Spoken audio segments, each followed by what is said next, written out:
না না, তাতে আমার অপমানের প্রতিশোধ হবে না। আমি আরো ভয়ঙ্কর প্রতিশোধ নেব, আরো ভয়ঙ্কর প্রতিশোধ। Hello hello, Rahul speaking. Sagar এখন বাসায়, পরে কথা হবে, রাখি।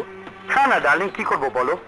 যখনই তোমার কথা মনে পড়ে তখন আমি সমস্ত বাধা নিষেধ ভুলে যাই।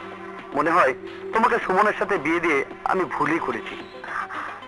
তখনই তো তোমাকে আমি না করেছিলাম, আমি সুমনকে বিয়ে করব না, তুমি তো বললে। হ্যাঁ, তোমার দোষ নেই, আমি স্বীকার করছি। আমি চেয়েছি তুমি সুমনের বউ হয়ে গিয়ে ওই হাসান চৌধুরীর সমস্ত সম্পত্তির মালিক হবে, তারপর সমস্ত টাকা পয়সা নিয়ে আমার কাছে চলে আসবে।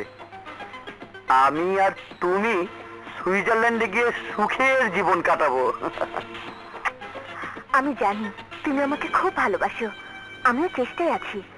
সাভারের জমিটা আমার নামে করে দিয়েছে, আরো 15 লাখ টাকা ব্যাংকে রেখেছে।